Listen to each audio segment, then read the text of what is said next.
And shares of Time Warner and AT&T are also in the red today after reports the Justice Department may be targeting the two companies in an antitrust suit over their proposed merger. Is the deal in danger of being shut down? Joining us now to discuss is Andrew Stoltmann, attorney at Stoltmann Law Offices. Good to have you here. Thank you.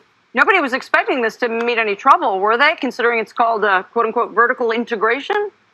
Yeah, I think most people thought that this wouldn't be a problem in terms of getting approval. But, you know, the DOJ Antitrust Department, this is their job to look at these sorts of acquisitions and make certain that they don't hurt consumers. And quite frankly, there is a real concern that this could hurt consumers, even though I do think it will eventually go through.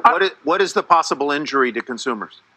Oh, I think the biggest injury is higher prices because you have a combined entity that will have an additional $40 billion worth of debt on the balance sheet. And I don't know how it is. I don't know how it is that the AT&T can say that, no, we're not going to raise prices. And I think that's the concern for the Department of Justice. Can we explain vertical versus horizontal? I always like to use the oil companies. ExxonMobil is allowed to drill for oil, refine it, and sell it at gas stations. What ExxonMobil is not allowed to do is buy every single gas station in the entire country. That would be horizontal integration. Historically, the DOJ frowns on too much concentration there, but vertically moving all along the supply chain has been okay. When was the last time a vertical integration, and people look at AT&T, buying Time Warner as one of those, a vertical integration, when was the last time that anything like that was stopped by the DOJ?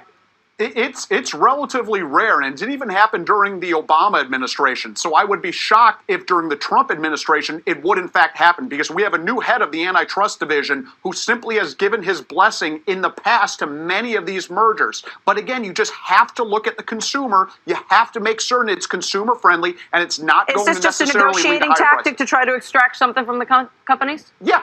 Michelle, I think that's it. I think this is a negotiating tactic. I think ultimately it's going to go through, but I think the Department of Justice is giving a very serious look at this, but ultimately they'll give their stamp of approval. Do you see any possibility that the president's peak at CNN has anything to do with the fact that his Justice Department is doing this? I love the way you're thinking, and I love that theory as a possibility, but I just can't see that impacting this analysis in any way whatsoever. I'd really be shocked. Okay. Andrew, thank you. Andrew Stoltmann. Thank you, Michelle.